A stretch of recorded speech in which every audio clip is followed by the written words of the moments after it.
تھے کہ ان میں سب سے زیادہ قرآن کس کو آتا تھا؟ صحابہ رضی اللہ عنہ کہتے اس کو، فرماتے تھے اس کو پہلے لاؤ احد میں، ہاں بدر نہیں احد۔ تو رسول اللہ صلی اللہ علیہ وسلم کا یہ فرمانا یہ اس بات کی دلیل ہے کہ ان لوگوں کا خاص تعلق تھا۔ آج صلی اللہ علیہ وسلم ابو موسیٰ اشعری رضی اللہ عنہ سے کہا، وہ رات کو تلاوت کر رہے تھے ایک سفر میں، تو آپ نے فرمایا یہ اشعریوں کے خیمے سے تلاوت کی آواز آتی رہتی ہے، اور آپ گئے اور آپ نے کہا یہ کون تم میں قرآن پڑھ رہا تھا؟ تو اس نے ابو موسیٰ اشعری رضی اللہ عنہ نے عرض کیا کہ حضرت میں پڑھ رہا تھا۔ تو رسول اللہ صلی اللہ علیہ وسلم نے فرمایا ایسے لگا جیسے حضرت داؤد علیہ السلام کی آواز اللہ نے تمہیں دی۔ انہوں نے کہا مجھے پتا ہوتا کہ آپ سن رہے ہیں تو میں تو اس کو اور زیادہ پڑھتا۔ بڑا اچھا مسئلہ اس سے فقہا نے ثابت کیا۔ وہ کہتے ہیں اس کا مطلب یہ ہے کہ کسی کو خوش کرنے کے لیے نیکی کرنا یہ ریاکاری میں ضروری نہیں ہے کہ داخل ہو، کیونکہ انہوں نے کہا اللہ کے رسول اگر پتا ہوتا کہ آپ سن رہے ہیں تو میں تو اس قرآن کو زیادہ اچھی آواز سے بنا کے پڑھتا۔ تو وہ کہتے ہیں وہ نیکی جہاں جس کے لیے کی جا رہی ہے وہ بھی نیکی ہے، وہ آدمی بھی صالح ہے، وہ بھی اچھا ہے، اس کے لیے اس نیکی کو کرنا وہ چیز ریاکاری میں شامل نہیں، وہ اللہ کے ساتھ تعلق میں ہی شامل۔ جیسے کوئی آدمی کپڑا لے گیا گھر پہ، تو گھر والوں کو کہا بیوی کو کہ آپ کے لیے لایا ہوں، والدہ نے پسند کر لیا، تو بیٹا کہتا ہے کہ امی پتا ہوتا آپ نے لینا تو اور زیادہ اچھا لاتا۔ تو یہ جو چیز ہے اس کی یہ ریاکاری نہیں ہے۔ اب کوئی کہے کہ ماں کو خوش کرنے کے لیے ایسے، تو یہ بھی ان کو خوش رکھنا یہ فرض ہے نا، ضروری ہے، یہ ریاکاری تھوڑا ہی ہے۔ یہ تو اس نے ایک اچھے کام کی بات کی کہ ان کی خوشی حاصل ہو، ان کی دعائیں حاصل ہوں، تو ہر جگہ ریاکاری کا حکم نہیں لگتا۔ اس لیے حضرت ابو موسیٰ اشعری رضی اللہ عنہ نے عرض کیا کہ پتا ہوتا آپ سن رہے ہیں تو میں تو اور اچھی طرح پڑھتا۔ اور اتنا خدا کی رحمت اور تعلق اس قرآن سے مل جاتا ہے کہ صحابہ کرام رضی اللہ عنہ کہتے ہیں ابو داؤد میں آیا ہے کہ ہم ایک سفر میں جا رہے تھے اور ہم نے خیمے لگائے، اور ایک جگہ زمین سے 29ویں پارے کی پہلی سورت سورہ ملک کے پڑھنے کی آواز آ رہی تھی جہاں ہمارا خیمہ تھا۔ تو ہم نے جا کے رسول اللہ صلی اللہ علیہ وسلم سے عرض کیا کہ اللہ کے رسول وہاں زمین سے آواز آ رہی ہے۔ آپ نے فرمایا یہ تمہارے دوستوں میں سے ایک تھا اور وہ سورہ ملک کو پڑھا کرتا تھا، اللہ نے قبر میں اس نے اللہ سے اجازت مانگی کہ قرآن کی تلاوت کی اجازت دے دیں، خدا نے اسے تلاوت کی اجازت وہاں قبر میں دے دی ہے، وہی پڑھ رہا ہے۔ یہ بہت چیزیں حضرت ثابت بنانی رحمت اللہ علیہ تھے، اور حضرت انس ابن مالک رضی اللہ عنہ کے ساتھ بڑا عشق کا درجے کا تعلق تھا ان کا۔ اور حضرت انس رضی اللہ عنہ کہ جب دستک ہوتی تھی ان کی ایک مخصوص ہوتی ہے نا کبھی کہ جو آتا ہے دروازہ اپنے سٹائل میں کھٹکھٹاتا ہے، تو جب ان کا پتہ چلتا تھا تو حضرت انس رضی اللہ عنہ اپنے گھر والوں سے کہتے تھے میرے ہاتھوں پہ خوشبو لگا دو، اور کہتے تھے ثابت جو ہے وہ اس سے کم تو رکتا ہی نہیں کہ میرے ہاتھ چومے۔ تو ثابت رضی اللہ عنہ کا جب اپنا وقت آیا تو ان کو جو دفن کر رہے تھے، یہ ساری تقریباً مورخین ان کے حالات جہاں بھی سوانے ان کی پڑھیں گے یہ مل جائے گا، قصہ تابعین میں سے تھے رحمہم اللہ۔ لوگ کہتے ہیں کہ وہ ایک آدمی کا کوئی پرس کوئی چیز تھی، پیسے گر گئے قبر میں ان کی، تو اس نے جب کھولا اس قبر کو جا کے ان کی بیٹی کے پاس آیا اور کہنے لگا ایسے پیسے گر گئے، آپ کے والد صاحب کی تدفین میں شریک تھا۔ انہوں نے کہا بھائی دیکھ لو مسئلہ اگر ہے تو کھول دو قبر کو۔ گیا اور واپس آیا تو اس نے کہا اس نے قبر میں دیکھا ایک منظر، یہ اب ظاہر کی چیز نہیں ہے، ظاہر میں تو قبر میں میت ہی پڑی ہوگی، مگر وہ میت کا اصل حال کیا ہے وہ اللہ نے کھول دیا۔ اور یہ کبھی کبھی ہو جاتا ہے تاکہ لوگوں کو عبرت حاصل ہو۔ کسی کو نماز کی اگر اجازت ہو تو مجھے بھی دی جائے۔ تو انہوں نے کہا آپ سچ کہتی ہیں، میں نے آپ کے والد کو دیکھا قبر میں نماز پڑھ رہے تھے۔ یہ اللہ کے ساتھ تعلق ہے۔ اللہ تعالیٰ جب خوش ہوتا ہے، رحمت نازل کرتا ہے، تو خدا کیسی کیسی چیزیں ان لوگوں کو دیتا ہے۔ اور فرمایا ہمیشہ ہمیشہ نعیم مقیم، اور اس مقیم میں پھر اور وزن کے لیے آپ دیکھیے فرمایا خالدین فیہا ابدا، اور یہ لوگ رہیں گے اس میں ہمیشہ ہمیشہ۔ وہاں خالدین فیہا کا لفظ لائے تھے، جہنم میں ابدا نہیں کہا، اور یہاں پر فرمایا ابدا. تو اس سے بحث ہوئی ہے کہ جہنم میں ابدیت ہے یا نہیں، جہنم میں ہمیشہ ہمیشہ رہیں گے یا نہیں. لیکن یہ بحث جو ہے اس میں ایک بات تو بس اہل سنت والجماعت کا مسلک یہ ہے کہ جہنم میں بھی ابدیت ہے، وہ بھی ہمیشہ ہمیشہ کے لیے ہے، جیسے کہ جنت میں ابدیت ہے. اور یہ جو ابن قیم اور بہت سے بڑے بڑے لوگ اس طرف گئے ہیں کہ جہنم پر وہ رہ رہ کے لوگ عادی ہو جائیں گے، اور جہنم میں لوگ ایک طرح کے رہ کے اس ماحول کو قبول کر لیں گے. اس پر بحث تو ہے 30ویں پارے میں ایک آیت کریمہ ہے، مفسرین نے کی ہے، انشاءاللہ کبھی وہاں پہنچے تو بات کریں گے. یہ آیت بھی اس کے ضمن میں لاتے ہیں کہ آیت نمبر 17 میں اللہ تعالی نے فرمایا کہ فی النار ہم خالدون، اہل جہنم ہمیشہ جہنم میں رہیں گے. اور 22 نمبر آیت میں 21 میں فرما دیا تھا کہ لہم فیہا نعیم مقیم، اور ان کے لیے وہاں پر جو انعامات ہیں وہ ہمیشہ ہمیشہ کا آرام ہے. پھر فرمایا خالدین فیہا ابدا، اور ہمیشہ ہمیشہ اس میں رہیں گے. تو وہ کہتے ہیں کہ جو ابدیت ہے نا، اس کو جہنم کے ساتھ ذکر نہیں کیا، تو اس کا مطلب یہ ہے کہ جہنم میں ایک دن اس پہ فنا طاری ہو جائے گی. لیکن ایسی بات نہیں ہے، اہل سنت اس مسلک کے قائل نہیں ہے. ان اللہ عندہ اجر عظیم، اور بلا شک و شبہ اللہ ان کے پاس ہے اجر عظیم، بڑا اجر، بڑا ثواب ہے اللہ کے پاس ان لوگوں کے لیے جن لوگوں نے اللہ کی راہ میں اتنا کام کیا. یا ایھا الذین آمنوا، کیوں نہ لڑیں؟ پہلی بات آ گئی تھی، پھر دوسری بات آ گئی کہ اللہ اس لیے ان سے لڑنے میں جھجک ہے کہ یہ تیرے گھر کو آباد کیے ہوئے ہیں، مشرکین مکہ والے تیری عبادت کرتے ہیں. اللہ نے کہا یہ عبادت کرتے ہیں، مسجدیں تو وہ آباد کرتے ہیں جو ایمان والے ہیں، یہ کب سے مسجدیں آباد کرنے والے؟ اب تیسری بات آ گئی کہ لڑائی میں خدا بندہ ہمارے ماں باپ بہن بھائی کوئی بھی سامنے آ سکتا ہے. یہ چیزیں اللہ نے اس تیسری رکاوٹ کا جواب دیا ہے، اور فرماتے ہیں 23 نمبر آیت میں یا ایھا الذین آمنو، اے ایمان والو. یہ 18 سے لے کر 22 نمبر آیت تک اب تک جو بات ہوئی ہے، اس پہ ایک حاشیہ ہے جو لکھا ہے شاہ عبد القادر صاحب رحمۃ اللہ علیہ نے، اور اس کو بھی آپ سن لیجئے. حضرت فرماتے ہیں اوپر سے یہاں تک 5 آیتیں نازل ہوئیں، 18 سے لے کے 22 تک. اس پر کہ کچھ گفتگو ہوئی حضرت علی رضی اللہ عنہ اور حضرت عباس رضی اللہ عنہ میں. حضرت علی رضی اللہ عنہ بھتیجے ہوئے نا، حضرت عباس رضی اللہ عنہ تو چچا ہوئے. تو چچا بھتیجے میں کچھ بات ہوئی. کیا ہوئی؟ وہ یہی بات جو پہلے بتائی تھی کہ کس کے اعمال زیادہ خدا کے قرب کی چیزیں ہیں. حضرت عباس رضی اللہ عنہ نے آخر کو ہجرت کی ہے. کہا حضرت علی رضی اللہ عنہ نے کہ اگر تم اول ہجرت کرتے تو جہاد میں حاضر ہوتے اور مرتبے بلند پاتے جیسے ہم نے پائے. حضرت عباس رضی اللہ عنہ نے کہا کہ ہم بھی خدا کے کام میں تھے، یعنی خدمت حاجیوں کی اور آبادی مسجد الحرام کی.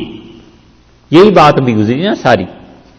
سو اللہ تعالی نے فرمایا یہ کام ان کے برابر نہیں، یعنی حاجیوں کی خدمت، پانی پلانا، مسجد حرام کی توسیع، یہ چیزیں ان کے برابر نہیں جو حضرت علی رضی اللہ عنہ نے کیا. اور مشرکوں کی خدمت قبول نہیں، کوئی مسلمان خدمت کرے تو قبول ہے. فائدہ ان آیتوں سے سمجھ کر حضرت نے مکے سے کافروں کو نکال دیا، اور ہمیشہ کو حکم ہوا کہ مکے میں کافر نہ جائیں، یعنی مکہ مکرمہ میں کافر حج اور عمرے کے لیے نہیں جائیں گے. اور علماء نے لکھا ہے کہ کافر چاہے مسجد بنائے اس کو منع کریے. کافر اگر مسجد بناتا ہے تو اسے روکنا چاہیے کہ مسجد مت بناؤ. کیوں؟ کل کو مسلمانوں پر احسان نہ کرے، اس وجہ سے کہ اپنے سیاسی مفادات حاصل نہ کرے، عبادت گاہوں کو عبادت گاہ رہنے دے. ہاں اگر اس کے مسلک میں دوسروں کے لیے عبادت خانے بنانا، عبادت کی جگہ بنانا جائز ہے دوسروں کے لیے، تو پھر اسے حکم ہو جائے گا، اجازت ہو جائے گی. اور اس سے یہ نکلتا ہے، یہ ہے بات جو بتانی. اسے سمجھنا چاہیے. اس سے یہ نکلتا ہے کہ آپ پہلے تو یہ دیکھ لیجئے کہ حضرت علی رضی اللہ عنہ رسول اللہ صلی اللہ علیہ وسلم کے چچا زاد بھائی ہوئے نا، اور حضرت عباس رضی اللہ عنہ رسول اللہ صلی اللہ علیہ وسلم کے چچا ہوئے. تو چچا زیادہ قریب ہوئے یا چچا زاد بھائی زیادہ قریب ہوئے؟ چچا قریب ہوئے نا، رشتے میں وہ قربت.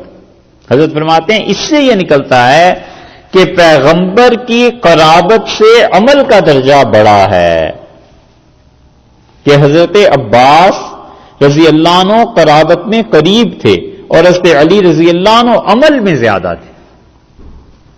سمجھ آئی؟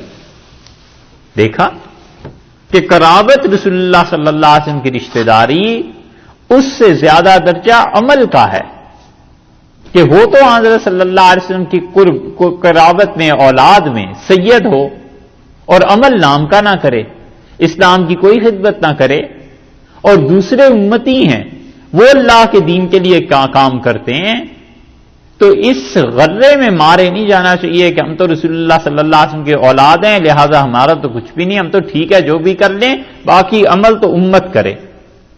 حضرت نے کہا دیکھ لو رسول اللہ صلی اللہ علیہ وسلم کی قرابت زیادہ تھی حضرت عباس رضی اللہ عنہ سے رشتہ داری، اس کے باوجود عمل حضرت علی رضی اللہ عنہ کو مقبول ہوا. اور اس میں تنبیہ ہے ان سیدزادوں کو جو امتیوں کو حقیر جانتے ہیں کہ ہمارا تو نسب بس ہمارے لیے کافی ہے. ایسی بات نہیں، وہ اس کو اللہ نے ایک ایڈیشنل چیز دی ہے، اسے ایک کریڈٹ خدا نے بنیادی طور پر دے دیا ہے. اب عمل کرے اچھا تاکہ اس کریڈٹ میں برکت پڑے، زیادہ اچھا ہے، بجائے اس کے کہ عمل امتیوں سے بھی گیا گزرا ہو جائے، تو یہ تو غلط بات ہوگی. اب اس کے بعد یہاں پر کہ جہاد اللہ کے راستے میں کیوں نہیں کرتے؟ اس لیے کہ تمہارے باپ بیٹے بھتیجے بھانجے سامنے. اللہ نے فرمایا یا ایھا الذین آمنوا، اے ایمان والو، لا تتخذوا آباءکم، مت بنانا اپنے آبا کو، اپنے باپوں کو، وَإِخْوَانَكُمْ، اور اپنے بھائیوں کو، اولیاء، اپنے گہرے دوست، اِنِ اسْتَحَبُّوا الْكُفْرَ، اگر وہ عزیز رکھیں کفر کو علی الایمان، ایمان پر، اگر وہ کفر کو ترجیح دیتے ہیں ایمان پر تو اپنا گہرا دوست انہیں نہ بناؤ. دو رشتوں کا ذکر کیا ہے کہ اپنے باپ کو اور اپنے بھائی کو، اگر وہ کافروں کو کفر کو ترجیح دیتا ہے تو اسے اپنا دوست مت بنانا، اس لیے کہ اگر وہ کفر کو ترجیح دیتا ہے تو اس کفر کو تمہارے لیے بھی تو پسند کرے گا، وہ تو چاہے گا کہ پھر اولاد بھی کافر ہو، اور بھائی چاہے گا کہ بھائی بھی کافر ہو. اور اس کے مقابلے میں ایمان والے ہیں جو بھائی بھی نہیں ہے باپ بھی نہیں ہے، دور پار سے بھی کوئی رشتہ داری نہیں ملتی، 20 پشتوں تک کوئی رشتہ داری نہیں ملتی، لیکن وہ تمہیں اللہ کے دین کی طرف دعوت دیتا ہے اور کفر کے لیے نہیں بلاتا، اچھے کاموں کی دعوت دیتا ہے، برائی کے لیے نہیں بلاتا، تو اس انسان سے تمہارا تعلق زیادہ ہونا چاہیے، کیونکہ اعمال یہ زیادہ قربت کی بات ہے بنسبت رشتوں کے. اسی لیے حضرت ابوبکر رضی اللہ عنہ ان کے ہاں معاملہ ایسا تھا کہ رسول اللہ صلی اللہ علیہ وسلم میں گویا کہ فنا تھے وہ، اور جب ان کے والد نے ایمان قبول کیا ہے حضرت ابو قحافہ رضی اللہ عنہ نے، تو بڑی طویل عمر تھی ان کی، حتیٰ کہ حضرت ابوبکر رضی اللہ عنہ کا انتقال ان کی زندگی میں ہی ہو گیا، اور وہ قحافہ رضی اللہ عنہ زندہ تھے، مکہ مکرمہ میں تھے. حضرت ابوبکر رضی اللہ عنہ کا انتقال مدینہ منورہ میں ہوا تھا. انہیں خبر پہنچی وہاں مکہ مکرمہ میں، تو انہوں نے لوگوں کو جمع کر کے قبیلے والوں کو خطبہ دیا، اور سب سے پہلے انہوں نے پوچھا کہ خلافت کا کیا ہوا، کس کو ملی؟ لوگوں نے بتایا کہ آپ کے بیٹے نے حضرت عمر رضی اللہ عنہ کو منتخب کیا تھا. انہوں نے کہا بس الحمدللہ اب اسلام محفوظ رہے گا.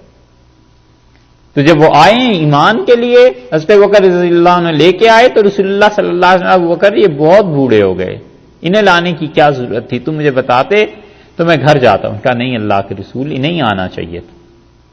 اور جب انہوں نے ایمان قبول کیا تو حضرت ابوبکر رضی اللہ عنہ اس پہ رو پڑے. تو رسول اللہ صلی اللہ علیہ وسلم آیا کیوں روتے ہو؟ کہ اللہ کے رسول اگر ابو طالب ایمان قبول کرتے تو مجھے اس سے زیادہ خوشی ہوتی جتنا آج ان کے ایمان کے قبول کرنے سے خوشی ہوئی ہے۔ وجہ اس فکرے کی یہ تھی کہ ابو طالب اگر اسلام کو قبول کرتے ابو قحافہ رضی اللہ عنہ کی بجائے تو حضرت بکر رضی اللہ عنہ کو اس لیے خوشی ہوتی کہ ان کے ایمان سے رسول اللہ صلی اللہ علیہ وسلم زیادہ خوش ہوتے۔ یہ ہے محبت اور تعلق۔ اللہ نے کہا ہے کہ اگر تمہارے اعزاء، اقربا، باپ، بھائی یہ لوگ کفر کو ترجیح دیتے ہیں انستحب الکفر علی الایمان، ایمان پر، تو دیکھو پھر ان سے تعلق مت رکھو، وہ تمہارے دوست نہیں۔ اور بالکل اس کے برعکس دیکھ لیں کہ کوئی کافر ہے جس سے ایمان کی قبولیت متوقع ہو، یہاں تو یہ کہا نا کہ اگر وہ تمہارے رشتہ دار ہیں لیکن کفر کو ترجیح دیتے ہیں توڑ دو تعلق، اور ہم اس کے بالکل برعکس ہو جائیں کہ اگر وہ کافر ہے لیکن ایمان کو وہ قبول کرنا چاہتا ہے یا ایمان کی طرف آ رہا ہے اگرچہ رشتہ دار نہیں ہے، تو پھر وہاں اس سے تعلق کا رکھنا مستحب قرار پائے گا، کیونکہ وہ آدمی ایمان کو ترجیح دینا چاہتا ہے کفر پہ، اور یہاں رشتہ دار ہونے کے باوجود کفر کو ترجیح دیتے ہیں ایمان پہ۔ جی تھوڑے لوگ کافروں میں ایسے ہوتے ہیں کہ جو they don't care کہ بھائی آپ اگر ہندو ہونا ہے تو ہندو ہو جائے، مسلمان ہونا ہے تو جی جی کے تعلق سے، جی جی تو ویسے لوگوں کے لیے کیا؟ جتنے بھی کافر ہیں اور وہ کسی دین اور مذہب سے تعلق رکھتے ہوں یا وہ دہریوں سرے سے کسی دین کو مانتے ہی نہیں، یہ سب کے سب اس حکم میں ہیں کہ اگر ان سے یہ تعلق ہو، پتا ہو کہ یہ ایمان کو قبول کر لیں گے اور پتا ہو کہ یہ ایمان میں انٹرسٹ شو کر رہے ہیں، اظہار کر رہے ہیں دلچسپی کا، ان سے تعلق رکھنا چاہیے۔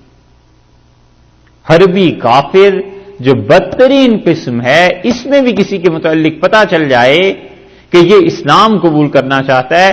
کل کیا بات گزری تھی، اللہ نے فرمایا کہ اس کو کچھ نہیں تم کہہ سکتے، اسے بلاؤ اور اسے دین کو سمجھاؤ اور پھر اسے وہاں چھوڑ کر آؤ جہاں اس پر کوئی خوف خطر باقی نہ رہے۔ تو جتنے بھی کافر ہیں سب سے اس توقع پر تعلق رکھنا کہ کسی وقت دین کی دعوت سے دے سکوں گا، کسی وقت اسلام ان کے سامنے ہم رکھ سکیں گے، یہ اس مصلحت سے جائز ہے۔ وَمَن يَتَوَلَّهُمْ، اور جو کوئی ان سے دوستی کرے گا، منکم تم میں سے، جن سے اپنے باپ اور بھائی سے، لیکن باپ اور بھائی کی بات نہیں، بات اصل میں یہ ہے کہ وہ کفر کو ترجیح دے رہا ہے، بات تو یہ ہے کہ وہ کفر کو زیادہ غالب کر رہا ہے، اس کی اس حرکت کی وجہ سے پھر کیا ہوگا؟ فَأُولَٰئِكَ هُمُ الظَّالِمُونَ، یہ لوگ ہیں جو ظالم ہیں۔ تم میں سے اگر کوئی آدمی ان سے رفاقت کرے فَأُولَٰئِكَ هُمُ الظَّالِمُونَ، سو لوگ گناہ گار ہیں، ظالم ہیں، نا انصاف ہیں۔ تو اس لیے یہاں بتا دیا کہ اسلام اور کفر معیار ہونا چاہیے تعلقات کا۔ نسب اس میں بھی ایک تو ہے طبعی محبت، وہ تو ختم نہیں ہوتی، طبعی طور پہ بھائی اچھا لگتا ہے یہ چیزیں، لیکن جب دین کا معاملہ آئے تو پھر سارے رشتے ایک طرف، دیکھنا یہ ہے کہ دین کو کس نے ترجیح دی۔ قُلْ إِن كَانَ آبَاؤُكُمْ، آپ ان سے صاف کہہ دیجئے، فرما دیجئے کہ اگر تمہارے والدین، آباؤکم تمہارے باپ، وَأَبْنَاؤُكُمْ اور تمہارے بیٹے 2، وَإِخْوَانُكُمْ اور تمہارے بھائی 3، وَأَزْوَاجُكُمْ تمہاری بیویاں 4، وَعَشِيرَتُكُمْ اور تمہاری برادری 5۔ یہ پہلی تقسیم ہوئی کہ یہ 5 قسم کے رشتے ہیں۔ اوپر کے رشتے تمہارے والدین، نیچے کا رشتہ تمہارے بیٹے، برابر کے رشتے تمہارے بھائی، بیوی اور کنبہ قبیلہ، سارے رشتے دار اس میں آ گئے۔ یہ 5 تو ایک چیز ہو گئی جو تمہیں دین سے روک سکتے ہیں، جس کے متعلق تمہارا نفس تمہیں کہہ سکتا ہے کہ آخر میرا کنبہ ہے، برادری ہے، اولاد ہے، ماں باپ ہیں، بیوی ہے اور رشتہ دار ہیں سارے، یہ اگر تمہیں دین سے روک سکیں۔ ایک چیز وہ اموالو، اور اموال، دوسری چیز آ گئی نقترفتموہا، جو کمائے ہیں تم نے، اقتراف حاصل کرنا کسی چیز کا، کمانا، تمہارے مال جو تم نے کمائے ہیں، دو چیزیں کہ اگر اسلام کو ترجیح دی تو مال کا نقصان ہو جائے گا، اس کا کیا کریں گے، وہ تجارت، اور تیسری چیز تجارت ہے، تخشونا، تم ڈرتے ہو اس سے، کسادہ، جس کے بند ہونے سے تم ڈرتے ہو کہ تجارت کی چمک ختم ہو جائے گی، تجارت رہے گی نہیں، باقی تین چیزیں، وہ مساکن ترضونہا، اور تمہارے گھر جن کے لیے مساکن ترضونہا، حویلیاں جنہیں تم پسند کرتے ہو، ان چار کو احب الیکم، تمہارے لیے بہت عزیز ہیں، احبا کا صیغہ استعمال کیا ہے، یعنی تم انہیں ترجیح دیتے ہو کس چیز پر، تم کو زیادہ عزیز ہیں کس چیز سے، من اللہ، اللہ سے ایک، و رسول ہی، اور اس کے رسول صلی اللہ علیہ وسلم، دو، و جہاد فی سبیلہ، اور اللہ کی راہ میں شدید محنت سے تمہیں یہ زیادہ چیزیں اچھی لگتی ہیں نا، فتربصوا، بس پھر کیا کرو، راہ دیکھو، پھر لوٹ جاؤ، بس پھر انتظار کرو، حتیٰ یاتی اللہ بامرہ، یہاں تک کہ اللہ اپنا حکم نافذ کر دے، یہاں تک کہ اللہ کا حکم آ جائے، ان پانچ چیزوں کو، چار چیزوں کو یا 8 چیزوں کو، آبا 1، ابنا 2 بیٹے، اخوان 3 بھائی، چوتھے ازواج بیویاں، اور 5ویں تمہارا کنبا، چھٹے تمہارا مال، اور 7ویں چیز تمہاری تجارت، اور 8ویں چیز مساکن ترضونہا، اپنے تمہارے گھر، یہ 8 چیزیں ایک پلڑے میں رکھ لو، اور اللہ اور اس کے رسول صلی اللہ علیہ وسلم اور جہاد جو خدا کے لیے محنت ہے، اس کو ایک پلڑے میں رکھ لو، اور خود اندازہ کر لو تمہیں کس پلڑے پہ چکنا ہے۔ اگر تمہیں یہ 8 چیزیں زیادہ عزیز ہیں ہم سے، ہمارے رسول صلی اللہ علیہ وسلم سے، اور دین کے لیے محنت سے، فتربصوا، بس پھر رک جاؤ، انتظار کرو، راہ دیکھو اس چیز کی، حتیٰ یاتی اللہ بامرہ، یہاں تک کہ اللہ اپنا حکم نافذ کر دے، یعنی ہجرت کر جانی چاہیے تھی تمہیں، ہجرت کو ترک کر دیا ان 8 چیزوں کی وجہ سے، اب خدا تمہیں عذاب دے گا، اب تمہیں سزا ملے گی۔ ہجرت میں کیا رکاوٹ پیش آ گئی کہ وہاں پہ خاندان ہے، رشتہ دار ہیں، والدین ہیں، بیٹے ہیں، بھائی ہیں، بیویاں ہیں، اور اسی طرح کنبا ہے، یہ پیسہ جو وہاں پر کمایا ہوا ہے، مال ہے، اور تجارت ہے، اور گھر ہیں، یہ چیزیں نہیں چھوڑ سکتے اللہ کے لیے، رسول صلی اللہ علیہ وسلم کے لیے، خدا کی راہ میں جہاد کے لیے، اس دین کے لیے، تو بس پھر کوئی ضرورت نہیں ہے، تم اللہ کے اس حکم کو بس اب پورا ہونے دو، اور یہ اللہ کا حکم یہ پورا ہوگا کہ ہجرت کے ترک پہ تمہیں اب سزا ملے گی۔ اسی لیے جن جن لوگوں نے ہجرتیں کی ہیں وہ ان 8 چیزوں کی قربانیاں دے کے آئیں، والدین کی قربانی انہوں نے دی۔ حضرت ابوبکر رضی اللہ عنہ نے جب ہجرت کی ہے تو ان کے والد نابینا تھے، حضرت اسماء رضی اللہ عنہ کہتی ہیں ہمارے گھر میں کوئی چیز نہیں تھی سوائے ان پیسوں کے جو اسی دن چند دنوں کے لیے کام آ سکتے تھے، باقی مال تو حضرت ابوبکر رضی اللہ عنہ ساتھ لے گئے تھے۔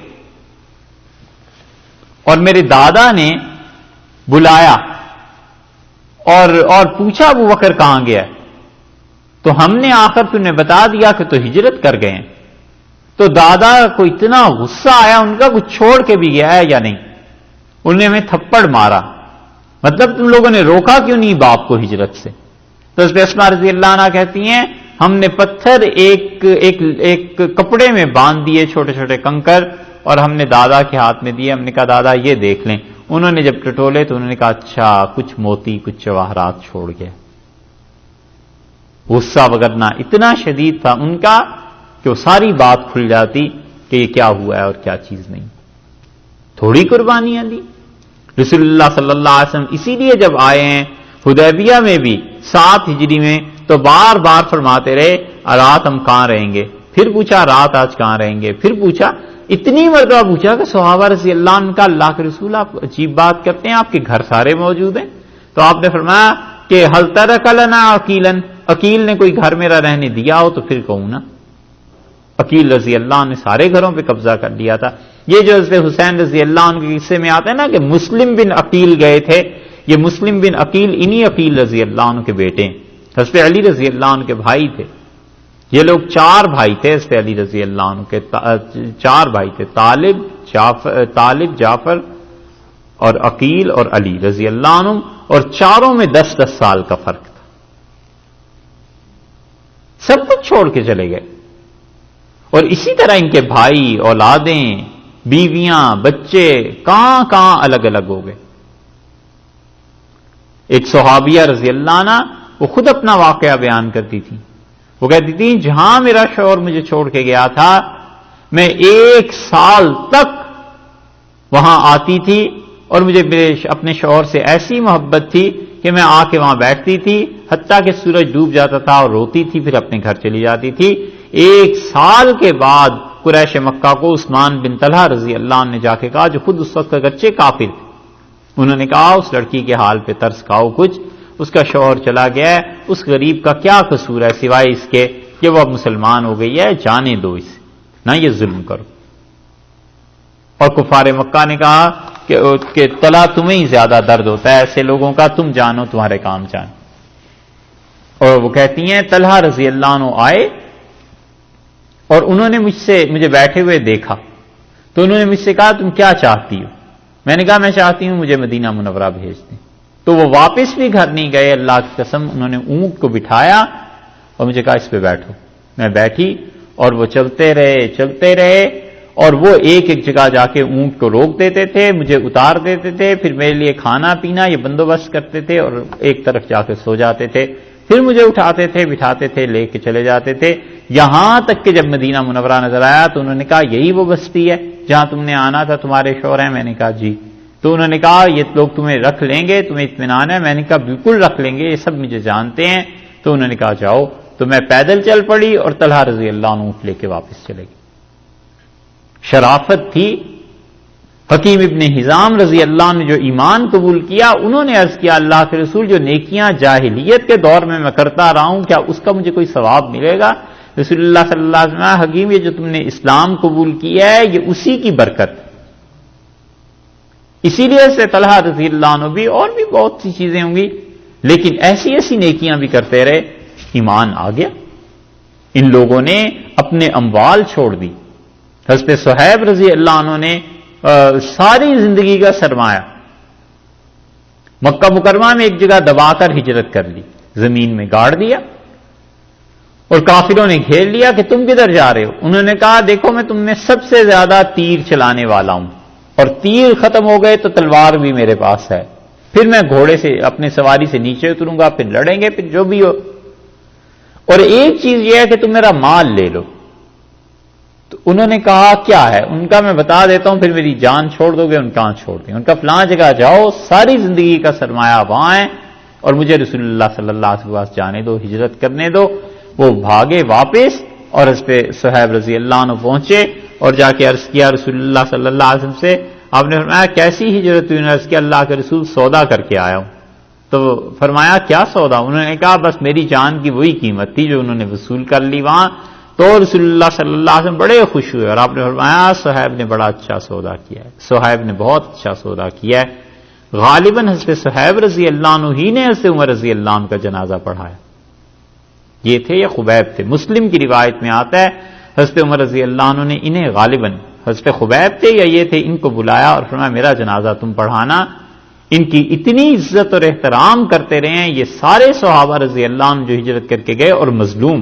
خبیب رضی اللہ عنہ نہیں، یہ جو صہیب رضی اللہ عنہ بھی اور خباب بن الارث رضی اللہ عنہ بھی یہ سب مظلوم صحابہ میں سے.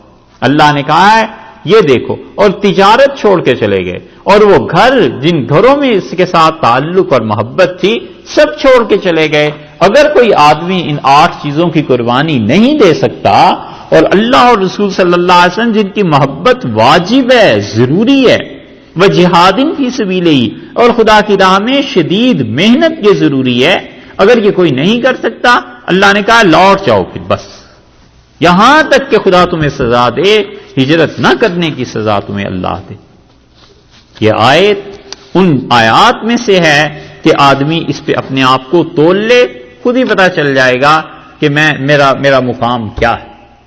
ہر آدمی اپنا مقام جو اللہ کے یہاں ہے وہ خود ہی جان سکتا ہے، بس اتنا ہی سا غور کرے کہ اللہ کا مقام میرے دل میں کیا ہے۔ تو جو اپنے دل میں اللہ کی جگہ ہے نا، یہی ہماری جگہ اللہ کے ہاں بھی ہے، اور اس کا فضل اس کے ساتھ وہ مزید ہے اس پہ۔ واللہ لا یہدی القوم الفاسقین، فرمایا اللہ تعالی ایسے بے حکم لوگوں کو جو فاسق ہیں ہرگز خدا تعالی کیا کرتا ہے، ہدایت نہیں دیتا ایسے نافرمان لوگوں کہ دین کے لیے قربانی نہ ہو، وہ کوئی دین نہیں۔ اسی لیے حضرت ابو سفیان رضی اللہ عنہ ایمان لائے اور پھر وہ جہاد میں گئے۔ پھر حضرت عمر رضی اللہ عنہ کو ایک دن کسی نے کہا کہ ابو سفیان زخمی ہو گئے ہیں، تو انہوں نے کہا کیا ہوا؟ انہوں نے کہا وہ اللہ کی راہ میں لڑ رہے تھے جہاد میں اور تیر لگا اور ان کی آنکھ ضائع ہو گئی۔ حضرت عمر رضی اللہ عنہ کا الان حسن اسلامہ، اب اس کا ایمان صحیح پورا ہو گیا، اب ٹھیک ہوا ہے ایمان۔ قربانی کوئی نہیں تھی نا پہلے، فتح مکہ کے بعد ایمان لانے کے لیے کوئی محنت تو تھی نہیں، لیکن جب وہاں آنکھ نکل گئی، ضائع ہو گئی ایک طرح سے، یعنی اللہ کے ہاں تو اس کا بڑا اجر تھا، لیکن دنیاوی اعتبار سے حضرت عمر رضی اللہ عنہ کا اب یہ ایمان ٹھیک ہوا ہے، تو قربانی وہ تو پھر دینی پڑتی ہے۔ لقد نصرکم اللہ، اور اللہ تعالی تمہاری مدد کر چکے ہیں، فی مواطن، اللہ تعالی نے تمہاری مدد کی، فی مواطن کثیرۃ، میدانوں میں، مواطن وطن، میدان، زمین، وطن ہمارے یہاں ملک کے معنی میں استعمال ہوتا ہے نا، اصل میں عربی میں اس کا ترجمہ ہے میدان سے، زمین سے، کیونکہ وہ زمین پہ ہی قبضہ ہوتا ہے، اس کی حد بندی ہوتی ہے۔ تو اللہ تعالیٰ نے بہت مواقع پر، بہت سے میدانوں میں، کثیرتن، بہت سے میدانوں میں خدا نے تمہاری مدد کی، کثیرتن و یوم حنین، اور حنین کے دن بھی اللہ نے تمہاری مدد کی۔ یہاں سے یہ جو آیت کریمہ ہے 25، پھر 2 آیات اس کے بعد یعنی 27 تک کی آیات میں اللہ تعالیٰ نے غزوہ حنین کا ذکر فرمایا ہے، اور غزوہ حنین ان غزوات میں سے تھا جو رسول اللہ صلی اللہ علیہ وسلم کو زندگی میں پیش آئے ہیں اور بڑی یادیں اس سے وابستہ ہیں۔ 8 ہجری میں جب فتح مکہ کی تکمیل ہو گئی اور بہت لوگوں نے اسلام قبول کر لیا، مکہ مکرمہ پہ رسول اللہ صلی اللہ علیہ وسلم کا غلبہ ہو گیا، تو گرد و پیش کی جو آبادیاں تھیں انہوں نے اپنے ترکش کا گویا کہ آخری تیر چلایا، اور انہوں نے کہا دیکھو یہ اب مکہ پہ غالب ہو گئے، اور اس کے بعد ہم گرد و پیش میں جو مکہ کے رہتے ہیں اب ہماری باری آئے گی، تو اس سے پہلے کہ یہ آدمی ہماری طرف رخ کرے ہم اس آدمی کو ختم کر دیں اور ان مسلمانوں کو ختم کر دیں اور قوت اور طاقت کا استعمال کریں۔ حوازن کا قبیلہ تھا، اور یہ حوازن کا قبیلہ قریش کے بعد عربوں میں دوسری بڑی طاقت یہ تھی، کوئی ان کا مقابلہ عرب نہیں کر سکتے تھے۔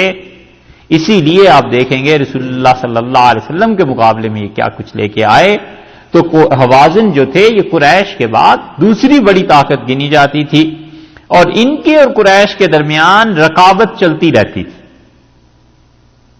ایک دوسرے پہ ہم پلہ ہی تھے تقریباً۔ تو قریش کے پرانے رقیب بھی تھے، جب انہوں نے دیکھا کہ قریش جھک گئے، ختم ہو گئے، خوش بھی ہوئے بڑے کہ اب ہم جیسا کوئی رہا نہیں، لیکن اس کے ساتھ انہیں یہ بھی آیا کہ یہ مسلمان بھی تو ایک طاقت ہے، ان کو ختم کرو۔ تو حوازن نے اسلام قبول کرنے سے انکار کر دیا، اور اسلام کی بےخونی کے لیے انہوں نے کوششیں شروع کی کہ ایسی کام کریں کہ ان کی شہرت ہو، اور وہ اور لوگ یہ کہیں کہ یہ کام تو قریش بھی نہیں کر سکے جو حوازن نے کیا ہے، کہ رسول اللہ صلی اللہ علیہ وسلم کو شکست قریش نہیں دے سکے لیکن بنو حوازن نے دے دی۔ تو قبیلے کے سردار ان کے مالک ابن عوف تھے، مالک ابن عوف نے اعلان کیا جنگ کا، اور پورے قبیلہ حوازن کے ساتھ قبیلہ ثقیف کو بھی ملا لیا۔ یہ ثقفی جو تھے یہ بھی اس کی مدد میں آ گئے تھے، حجاج ابن یوسف جیسا ظالم جو تھا یہ اسی قبیلے کا تھا، محمد بن قاسم رحمۃ اللہ علیہ اس قبیلے کے تھے، بڑے بڑے اکابر صحابہ رضی اللہ عنہ بھی اس قبیلے کے تھے، یہ ثقفی بھی آئے۔ سعد بن بکر تھے ایک قبیلہ وہاں، وہ بھی ان کی حمایت کو آیا، اور سب نے مل کر طے کر لیا کہ مسلمانوں سے لڑیں گے، اور عربوں میں پہلی مرتبہ غالباً انہوں نے یہ کیا ہے کہ اپنے بیوی بچے سب گھروں سے نکال کے لے آئے، وگرنہ عرب بچوں کو، بیویوں کو تو کم سے کم گھر پہ چھوڑ دیتے تھے، انہوں نے کہا سب چلو تاکہ شکست نہ ہو، بیویاں ہوں گی، بچے ہوں گے سامنے، تو ہم یہی سوچ کے لڑیں گے کہ آخر ہمارے ہی بیوی بچے ہیں، اب تو ان کی جان بچانی۔ اور رسول اللہ صلی اللہ علیہ وسلم کی طرف پیش قدمی ہوئی، اور اس معرکے میں دریب بن سمہ ایک صاحب تھے، بڑا تجربہ کار آدمی تھا، اور عربوں کی ساری جنگیں اس نے دیکھی ہوئی تھی، وہ بھی ساتھ آیا، اور بڑا صاحب الرائے سمجھا جاتا تھا، اور اتنے اونٹ، اتنی بکریاں لے کے آئے کہ کان پڑی آواز سنائی نہیں دیتی تھی، اور ہر طرف ان کے سارا قبیلہ چھایا ہوا تھا، اونٹ اور بکریوں کی آواز کی وجہ سے لوگ بات نہیں کر پاتے تھے۔ یہ سب کچھ رسول اللہ صلی اللہ علیہ وسلم کے مقابلے میں لے کے آئے، اور مالک بن عوف جو سردار تھا اس نے کہا کہ تم مسلمانوں کو دیکھو تو اپنی نیام توڑ دینا تلوار کی اور یک بارگی حملہ کرنا۔ اور رسول اللہ صلی اللہ علیہ وسلم مکہ مکرمہ سے کوئی 10 میل کے فاصلے پر رہتے تھے، طائف کی طرف وہاں تشریف لے گئے تھے، اور یہ کئی لوگوں نے لکھا ہے، لیکن اس جگہ کا تعین کرنا ضروری ہے کہ حنین کا غزوہ ہوا کس جگہ پہ تھا۔ وجہ اس کی یہ ہے کہ پرانے حضرات نے اگرچہ لکھا ہے، لیکن یہ گئے تھے ڈاکٹر حمید اللہ مرحوم اس غزوہ حنین کی جگہ کو دیکھنے کے لیے، جو کچھ وہ پیمائشیں لکھ کے لے کے آئے ہیں۔ ڈاکٹر حمید اللہ حیدرآبادی تھے نا، مشہور آدمی، فرانس میں بھی رہے ہیں، ڈاکٹر صاحب مرحوم نے قرآن پاک کا ترجمہ بھی فرانسیسی میں کیا، انہوں نے جو چیزیں وہاں جا کر نوٹ کی ہیں وہ اس کی زیادہ مسافت بتاتے ہیں۔ تو اب بھی یہ بات ہے حقیقت میں تحقیق طلب کہ کوئی آدمی جائے جس کو پتا ہو ساری سیرت کے مقامات کا، کہ رسول اللہ صلی اللہ علیہ وسلم حنین میں کہاں گئے تھے، کس کس جگہ پہ کون کون گواہی دیتا ہے، اور پھر دیکھے کہ آج وہ میدان کہاں ہے۔ رسول اللہ صلی اللہ علیہ وسلم کے ساتھ 2000 مسلمان تھے جو نئے نئے اسلام لائے تھے، اور 10,000 کا لشکر حضرت صلی اللہ علیہ وسلم کے ساتھ وہاں سے آیا تھا، یہ 12,000 آدمی تھے۔ بعض روایات میں آتا ہے کہ 14,000 آدمی تھے، اور یہ ان کے مقابلے میں حوازن والے 24,000 یا 25,000 تھے۔ زیادہ سے زیادہ روایت جو ہے وہ 28 کی ملتی ہے، اور دوسری طرف 24 کی ملتی ہے۔ 24 اور 28 کے درمیان ان کا کوئی لشکر تھا، سارے قبیلے جو ان کا تھا وہ بھی، اور سارے لوگ آ گئے، اور مسلمانوں کے پاس ہتھیار اس وقت بھی کم تھے۔ رسول اللہ صلی اللہ علیہ وسلم نے صفوان ابن امیہ سے کہا کہ تمہارا اپنا جو ذاتی اسلحہ خانہ ہے وہ مجھے دے دو، اور انہوں نے رسول اللہ صلی اللہ علیہ وسلم کو 400 زرہیں دیں اپنے ذاتی اسلحہ خانے سے، اور ان کا غصب یا محمد صلی اللہ علیہ وسلم اس سے جبرن چھیننا چاہتے ہیں، تو رسول اللہ صلی اللہ علیہ وسلم لا بل عاریۃ مضمونہ، یہ نہیں، ایسے نہیں ہے، ہم واپس بھی کریں گے، اور جو اس میں کوئی چیز ٹوٹ گئی اس کی بھی میں ضمانت گارنٹی دیتا ہوں کہ میں تمہیں وہ بھی چیزیں پوری کر کے دوں گا۔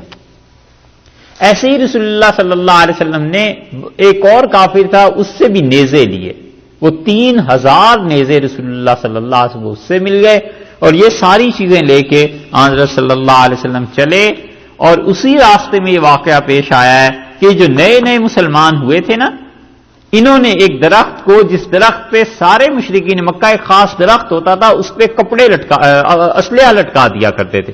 اب یوں سمجھ لیں جیسے یہاں بھی آفیسز میں کہیں بھی چلے جائیں تو وہ کوئی ایک سٹینڈ بنا ہوا ہوتا ہے، اس سٹینڈ پہ لوگ اپنے جیکٹ وغیرہ کوٹ اتار کر لٹکا دیتے ہیں۔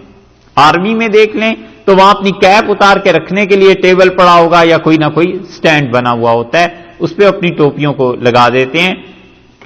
ان کے ہاں قریش میں، عربوں میں ایک درخت ہوتا تھا، اپنا اسلحہ اس پر لٹکا دیتے تھے، اور آہستہ آہستہ اس درخت کی پرستش شروع ہو گئی تھی، عبادت شروع ہو گئی تھی، یہ بڑا مقدس درخت۔ تو جو نئے نئے مسلمان ہوئے تھے انہوں نے ذات نوات، اس درخت کا ایک نام تھا، اس کو دیکھا اور رسول اللہ صلی اللہ علیہ وسلم سے کہا ہمیں بھی کچھ ایسے ہی بنا دے۔ تو حضرت صلی اللہ علیہ وسلم نے اس موقع پہ ناراضگی کا اظہار فرمایا، اور آپ نے فرمایا یہ تو ایسے ہی ہے جیسے موسیٰ علیہ السلام کی قوم نے ان سے تمنا کی تھی، اور یہ تم جاہلیت کی باتیں مجھ سے کرتے ہو، اور میری امت والے ان پچھلوں کے نقش قدم پر چلیں گے، یہودیوں اور عیسائیوں کے طریقے پر چلیں گے۔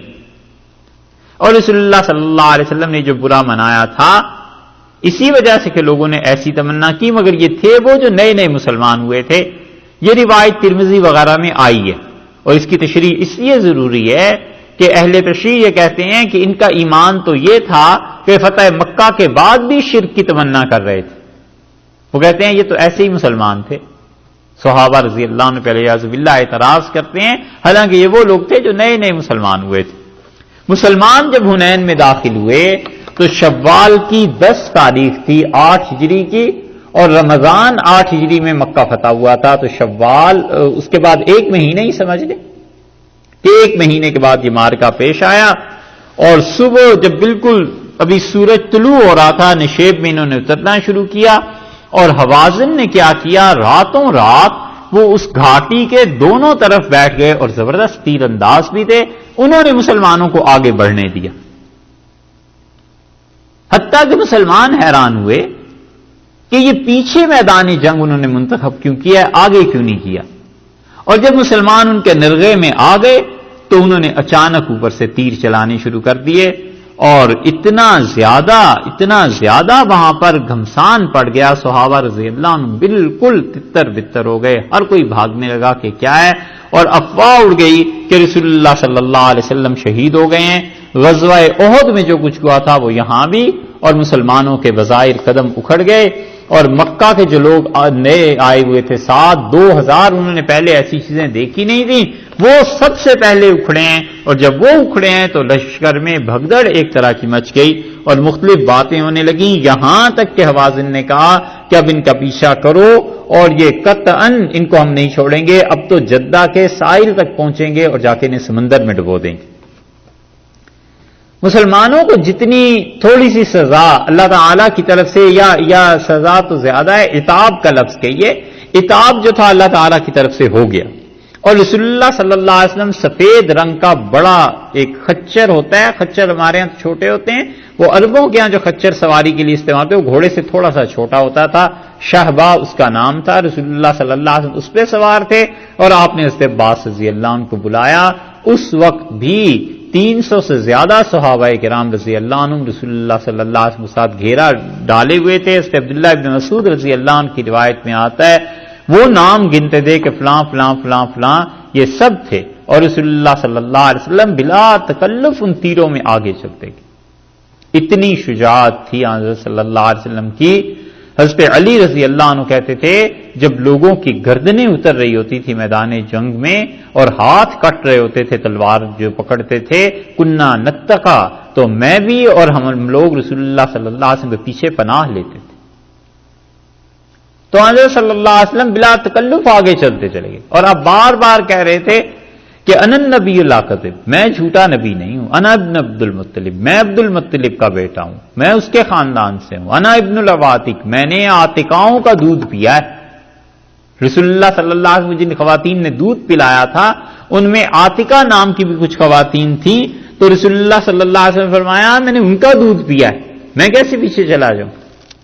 اسی لیے حضرت صلی اللہ علیہ وسلم نے فرمایا عورت اپنے بچے کو دودھ پلانے سے گریز کرتی ہے تاکہ اس کا جسم کا حسن برقرار رہے، اور آپ نے فرمایا پتہ اس دن چلتا ہے جب 18 سال کے بعد اس کا بیٹا میدان جنگ میں گھوڑے پہ جم کے نہیں بیٹھ سکتا۔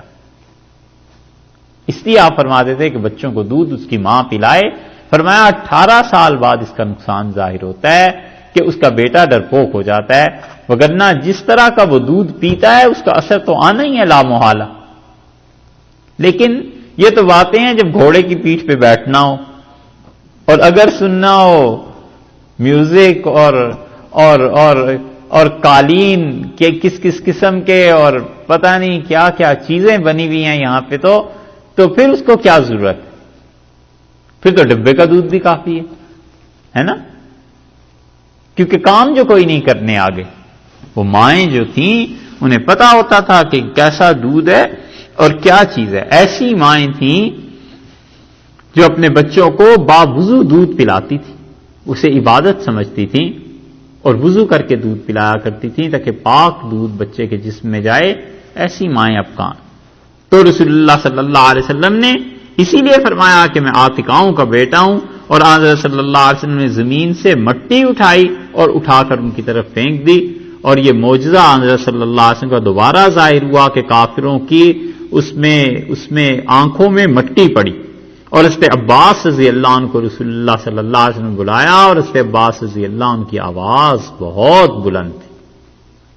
مکہ والوں کو کوئی کام ایسا کرنا ہوتا تھا، پہاڑ میں کوئی آواز کسی کی منادی دینی ہوتی کہ فلاں کا انتقال ہو گیا یا فلاں بات ہو گئی، تو آواز حضرت عباس رضی اللہ عنہ کی ایسی تھی کہ اس نے کہتے تھے یہ اعلان کر دیں۔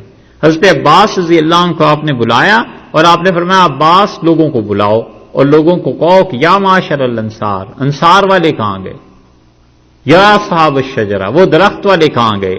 یا اصحاب الثمرہ، وہ جو انہوں نے ببول کے نیچے بیعت کی تھی وہ میرے پاس آ جائیں۔ وہ لوگ کہاں گئے جنہوں نے ہجرت کی تھی؟ حضرت عباس رضی اللہ عنہ جب کہنا شروع کیا تو حدیث میں آتا ہے کہ جس آدمی تک آواز یہ پہنچتی تھی گھوڑا اونٹ چھوڑ کے بھاگ پڑتا تھا رسول اللہ صلی اللہ علیہ وسلم کی طرف، تو آہستہ آہستہ مسلمان جمع ہو گئے اور رسول اللہ صلی اللہ علیہ وسلم اوپر تھے، ایک جگہ پہ رکے اور آپ نے دیکھا اب مسلمانوں اور کافروں میں لڑائی شروع ہوئی ہے، اور پہلی مرتبہ رسول اللہ صلی اللہ علیہ وسلم نے زندگی میں یہ لفظ استعمال کیے اور آپ نے فرمایا کہ اب تنور گرم ہو گیا۔ یہ محاورہ تھا عربوں کا خاص، کہیں بھی ثابت نہیں ہے، بس اس موقع پہ آپ نے یہ فرمایا تھا کہ اب تنور گرم ہو گیا ہے، اور تنور کے گرم ہونے کا مطلب یہ کہ اب یہاں پر زور کا رن پڑا ہے، اور پھر کچھ کنکریاں لے کے رسول اللہ صلی اللہ علیہ وسلم نے دوبارہ پھینکی اور دونوں فریق اچھی طرح لڑے ہیں، لیکن 12 مسلمان اس مارکے میں کام آئے اور زخمی زیادہ ہوئے، کافر بھی کم مرے، اور اس کے بعد مسلمانوں نے انہیں پکڑا اور پکڑنے کے بعد قیدی بنا کے لانا شروع کیا اور رسول اللہ صلی اللہ علیہ وسلم کے سامنے پیش ہو گئے، اور اتنا مال غنیمت آیا ہے، اتنا مال غنیمت آیا ہے کہ کبھی بھی اتنی غنیمت نہیں ملی تھی۔ 24,000 تو اونٹ آ گئے یا بکریاں آ گئی، اتنا زیادہ، اور 6,000 ان میں قیدی اس سے بھی زیادہ آ گئے، اور کچھ لوگ بھاگ گئے، اور رسول اللہ صلی اللہ علیہ وسلم نے فتح مکہ جو ہوئی تھی اس میں تو مسلمانوں کو کچھ نہیں ملا تھا نا، غالباً حنین میں اللہ نے اتنا کچھ مسلمانوں کو دے دیا، اسی لیے حنین کے لوگوں کو دیکھ کے صحابہ رضی اللہ عنہ میں کسی نے عرض کیا تھا کہ اللہ کے رسول یہ تو پورا قبیلہ ہر چیز لے آئے ہیں، تو آپ ہنسے اور آپ نے فرمایا گھبراؤ نہیں، یہ سب مال غنیمت، اور وہی مال غنیمت رسول اللہ صلی اللہ علیہ وسلم کے پاس آیا، اور آپ نے جعرانہ ایک جگہ ہے وہاں پر قیام کیا۔ اب بھی عمرے کے لیے جب جائیں یا حج کے لیے تو وہ کہتے ہیں نا کہ بڑا عمرہ کرنا ہے تو جعرانہ ایک جگہ ہے وہاں پہ احرام جا کے باندھنا ہوتا ہے۔ مکہ میں آنے کے لیے رسول اللہ صلی اللہ علیہ وسلم جعرانہ ہی تشریف لائے تھے، اور وہاں سے ہی آپ نے رات کو عمرہ کیا تھا۔ وہاں پر اب بھی ایک کنواں ہے جس کنویں کے متعلق یہ آتا ہے اس کے رسول اللہ صلی اللہ علیہ وسلم نے اس کنویں پہ غسل کیا تھا۔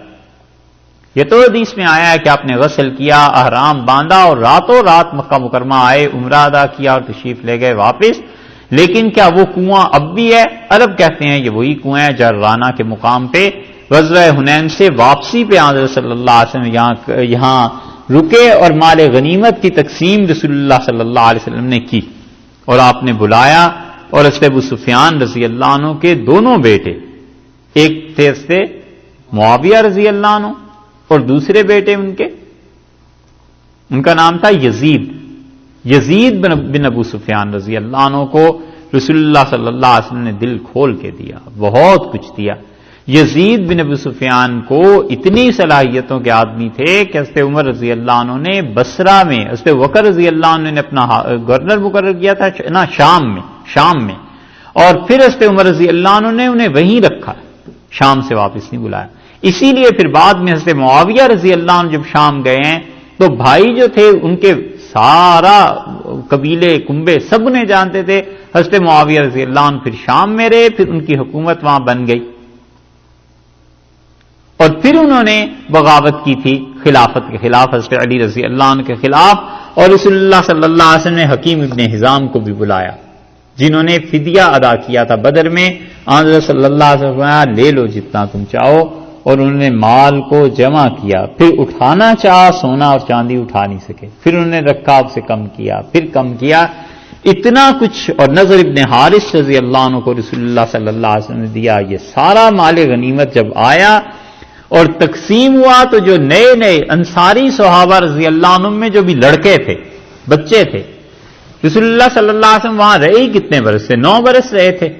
جو پختہ صحابہ رضی اللہ عنہ تھے انہوں نے کیا کہنا تھا، مگر جو لڑکے تھے انہوں نے آپس میں بات کی اور انہوں نے کہا رسول اللہ صلی اللہ علیہ وسلم کو جب مکہ والوں نے نکال دیا اس وقت تو انصار کام آئے، اور آج جب مال آیا ہے تو یہ سارا مال تم نے دیکھا ہے قریش میں تقسیم ہوا، فلاں کو دیا، فلاں کو دیا، فلاں کو دیا۔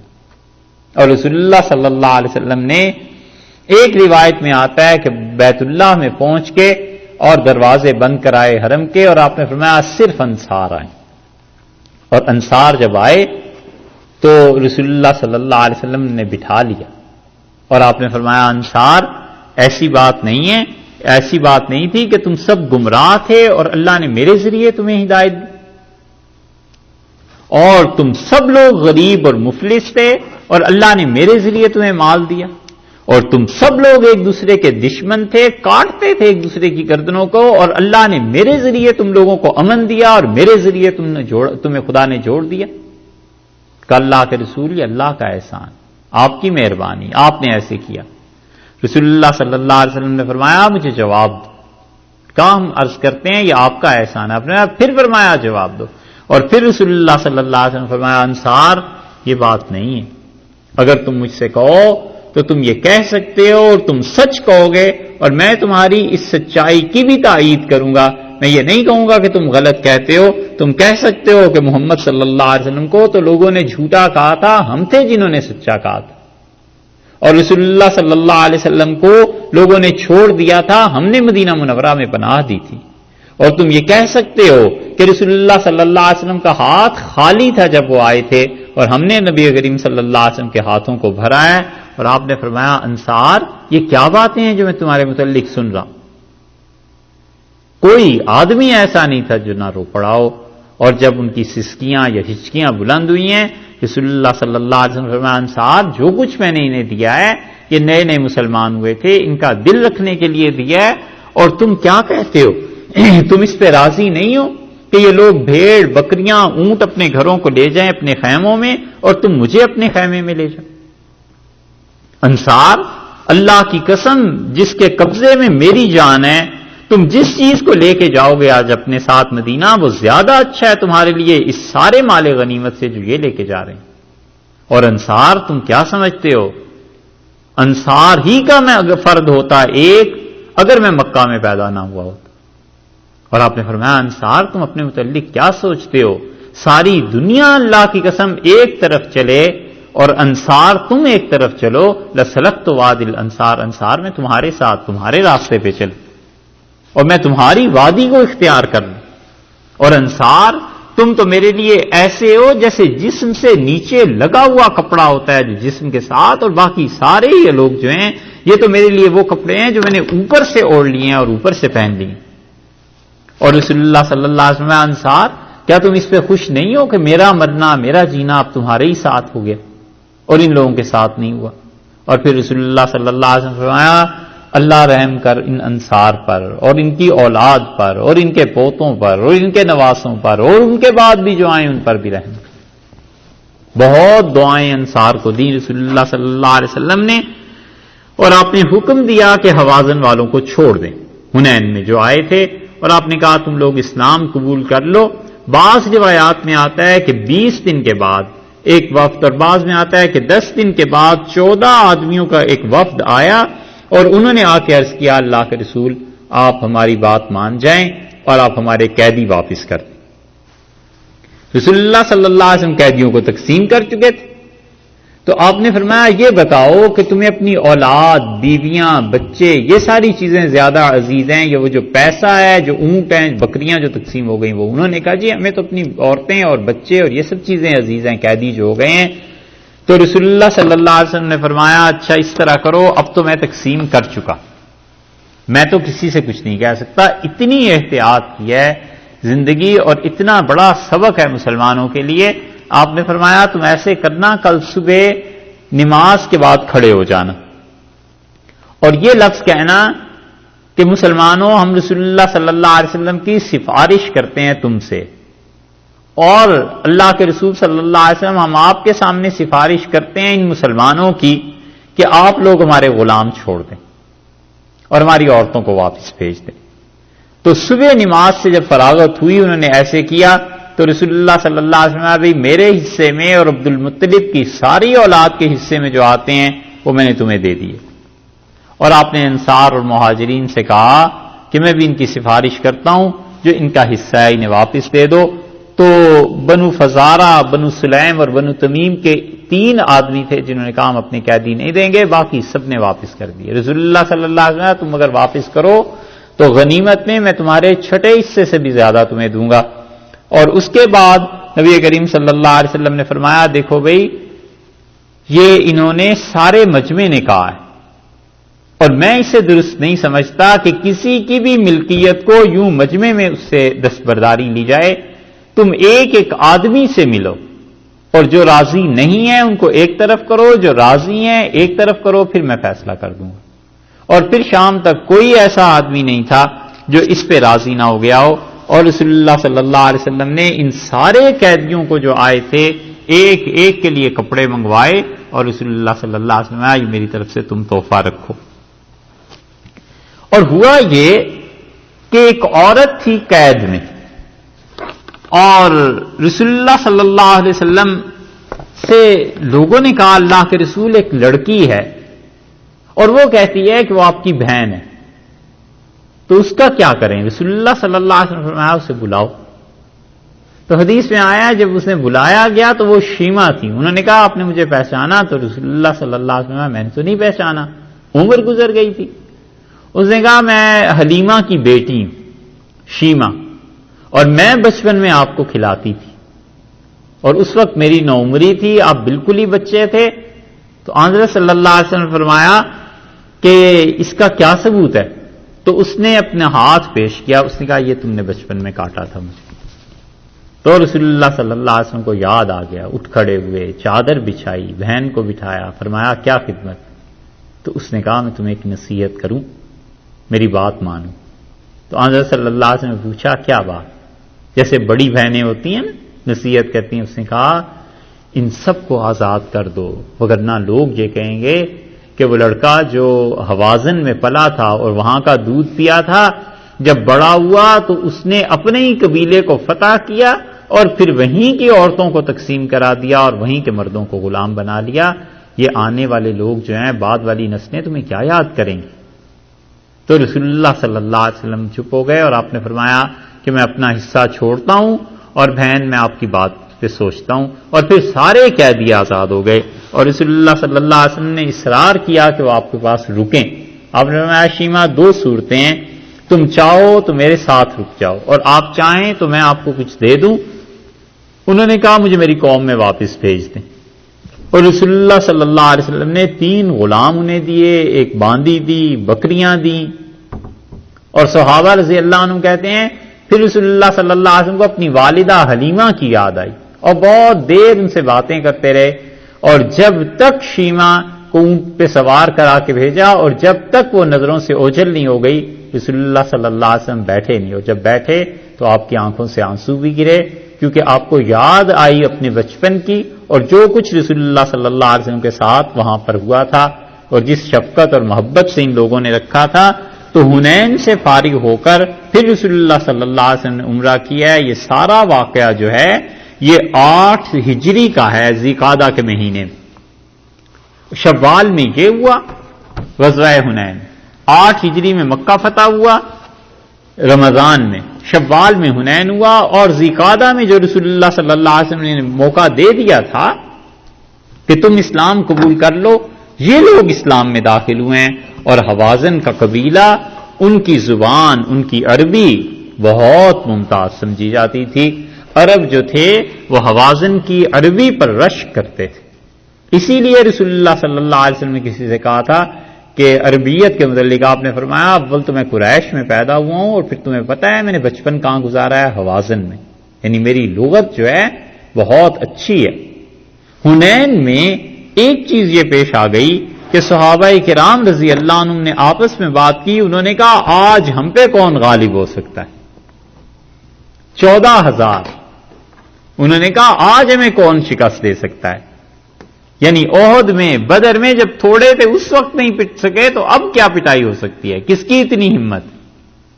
یہ بات اللہ تعالی کو ناگوار گزری اور اللہ نے یہ آیات نازل کی ہیں، 3 آیات 25 سے لے کے 27 تک حنین کا تذکرہ اللہ تعالی نے فرمایا ہے کہ خدا کو یہ بات پسند نہیں آئی۔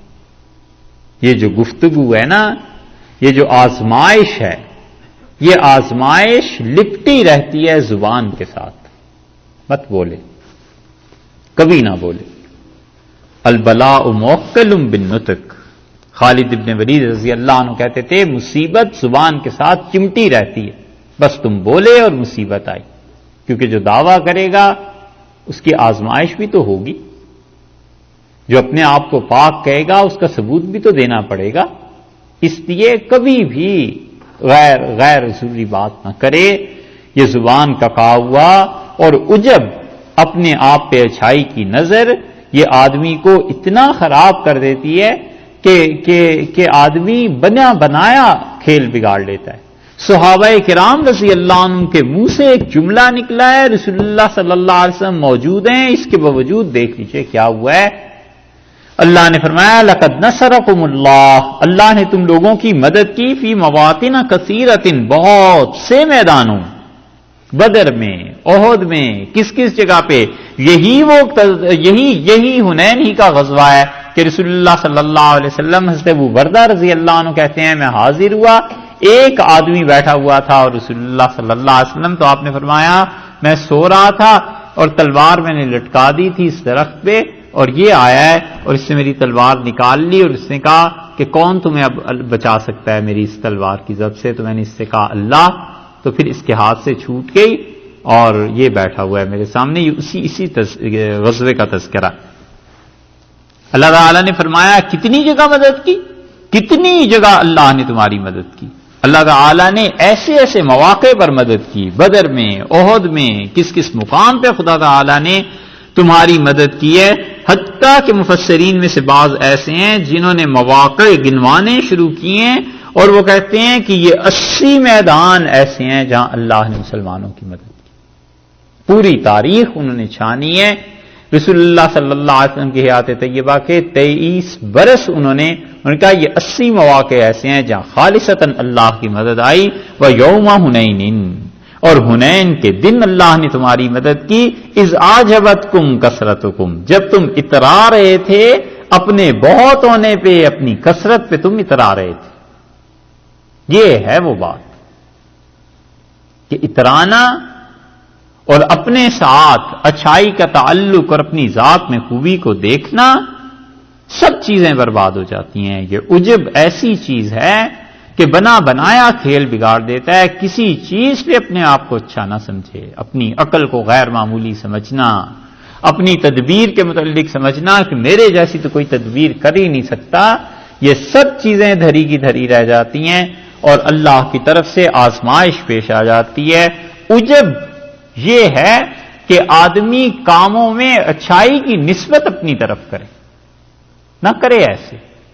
کوئی کام اگر انجام کو ہو گیا پورا، بس یہ کہ اللہ کی جانب سے تھا، مٹاتا رہے اپنے آپ کو۔ اپنی نفی اتنی ضروری ہے جتنا اللہ کا اثبات ضروری ہے۔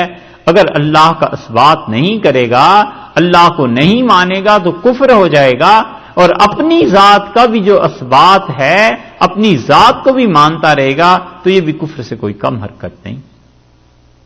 ظاہر میں مسلمان وہی ہے جو کلمہ طیبہ کا اقرار کرتا ہے اور اللہ کے علاوہ سب کی نفی کرتا ہے، اور باطن میں مسلمان حقیقی معنی میں تزکیہ اسی وقت ہوتا ہے جب آدمی اللہ کا اقرار کر کے اپنی نفی کرتا ہے کہ میں کچھ نہیں۔ جنت میں اپنے خیمے بھی نظر آنے لگے نا تو بھی ڈرتے رہنا چاہیے۔ بے نیاز ہے مالک، پل بھر میں دل کی حالت تبدیل کر دیتا ہے۔ صبح کچھ ہوتا ہے، شام کچھ ہوتا ہے، شام کچھ ہوتا ہے، صبح کچھ ہوتا ہے، پل بھر میں تبدیلی ہو جاتی ہے۔ یہ ساری نسبتیں بزرگوں کی دھری کی دھری رہ جاتی ہیں، کچھ کام نہیں آتا اگر اللہ کی گرفت آ جائے۔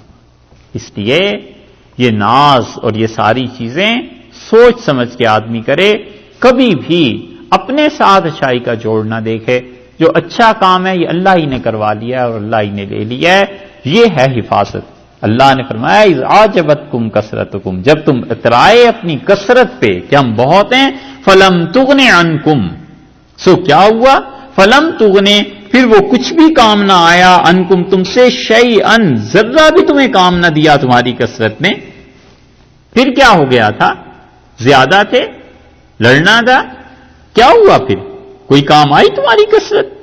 کوئی کام نہیں آئی. وضاقت، اور تنگ ہو گئی، علیکم تمہارے اوپر، الارض زمین، عرب کی، بما رحبت بوجود اس کے کہ زمین جو تھی وہ بڑی فراخ تھی، بڑی کھلی ہوئی تھی، اس کے باوجود وہ میدان تم پہ تنگ ہو گئے. اتنا تنگ آ جاتا ہے نا کبھی کبھی آدمی اپنی جان سے کہ کہتا ہے مر جاؤں، زمین خدا کی تنگ ہو گئی ہے مجھ پہ. اللہ نے فرمایا ہے ہم نے پھر آزمائش میں ڈالا اور ہم نے کھینچا اور تم پہ زمین تنگ ہو گئی، باوجود زمین اپنی پوری وسعتوں کے باوجود تنگ ہو گئی. امام بخاری رحمت اللہ علیہ کا انتقال بھی ایسا ہی جملہ تھا. اس میں بھی امام بخاری رحمت اللہ علیہ کو جو شہر کا حاکم تھا اس نے کہا کہ حدیث پڑھائیں میرے بچوں کو. تو امام بخاری رحمت اللہ علیہ نے فرمایا بچے یہاں آئیں گے، میں نہیں حدیث پڑھاتا کہیں آ کے. تو جب تنگی ہوئی، سختی ہوئی، تو امام بخاری رحمت اللہ علیہ نے اللہ سے دعا مانگی اور انہوں نے کہا ضاقت علی الارض بما رحبت، اللہ زمین اپنی ساری وسعتوں کے ساتھ مجھ پہ تنگ ہو گئی ہے، اب مجھے بلا لے. تو کہتے ہیں امام بخاری رحمت اللہ علیہ اٹھے، نفل پڑھے، انہوں نے لیٹے اور بس انتقال ہو گئی. دعا کی قبولیت اتنی زیادہ تھی ان میں. ضاقت علیکم الارض بما رحبت، زمین اپنی وسعتوں کے باوجود صحابہ رضی اللہ عنہ پہ تنگ ہو گئی. ثم ولیتم مدبرین، اور پھر تم ہٹے وہاں سے، اس میدان سے، مدبرین پیٹھ پھیر کر ہٹ گئے، تم سب بکھر گئے. اتنی زبردست حوازن نے تیر اندازی کی کہ کسی کے پاؤں نہیں جم سکے. ثم، پھر جب یہ ہو گیا، یعنی اللہ نے جو عتاب فرمانا تھا، جو تم پر تھوڑی سی اللہ تعالیٰ کی طرف سے سختی آنی تھی ہو گئی، انزل اللہ نے نازل کی، سکینتہ، اللہ نے خاص تسلی تم پر نازل کر دی، علی رسولہ، اپنے رسول صلی اللہ علیہ وسلم پر، وعلی المومنین، اور ایمان والوں، یعنی مسلمانوں کے ساتھ اور رسول اللہ صلی اللہ علیہ وسلم کے ساتھ ایک سکون اور سکینہ ویسے ہی تھی. ایمان کی وجہ سے جو برکتیں، جو رحمتیں نازل ہوتی تھیں وہ تو تھی. اس کے ساتھ ساتھ خدا نے ایک خاص تسلی نازل کر دی. وَأَنزَلَ جُنُودًا، اور اللہ تعالی نے کیا کیا؟ لشکر بھیجے، لم تروہا، جنہیں تم نہیں دیکھ سکے. اللہ نے ایسے لشکر بھیجے جنہیں تم نہیں دیکھ سکے. اللہ تعالی نے فرشتے گویا کے نازل کر دی. فرشتے آئے ہیں حنین میں، لڑے ہیں یا نہیں، اس پہ محدثین کا اختلاف.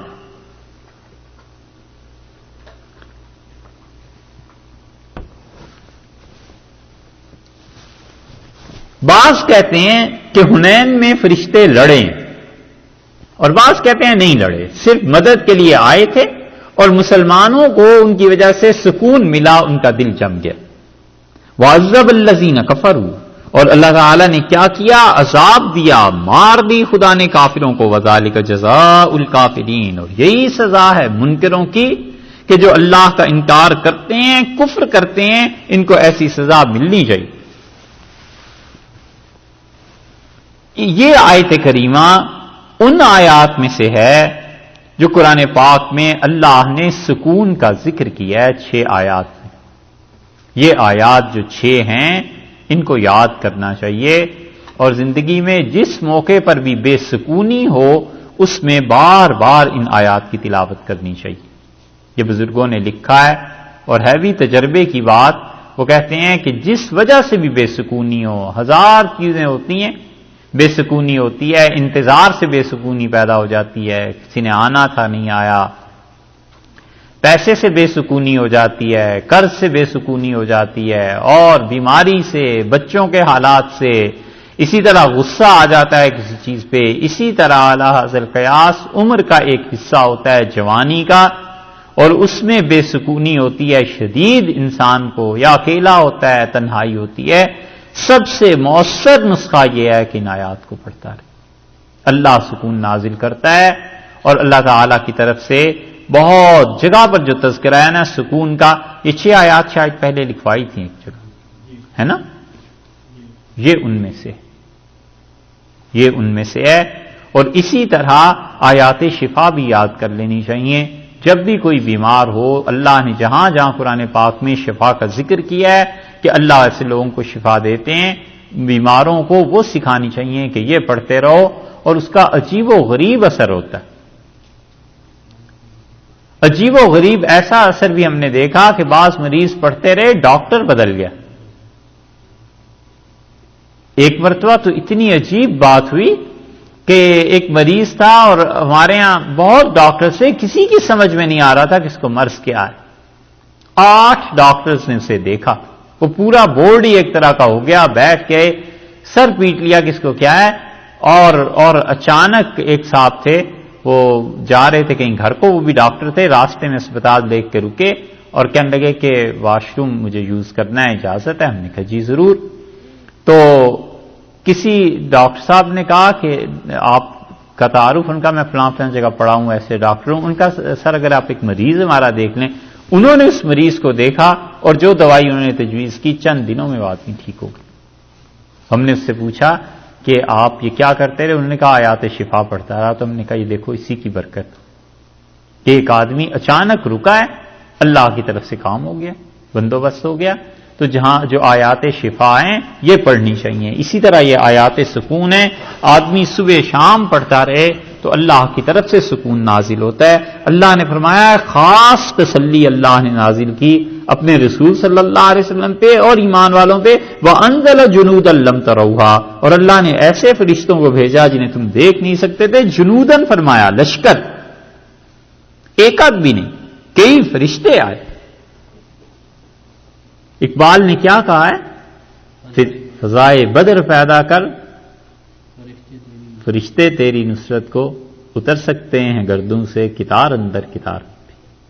یہ ہے اللہ نے فرمایا ہم نے فرشتے بھیجے۔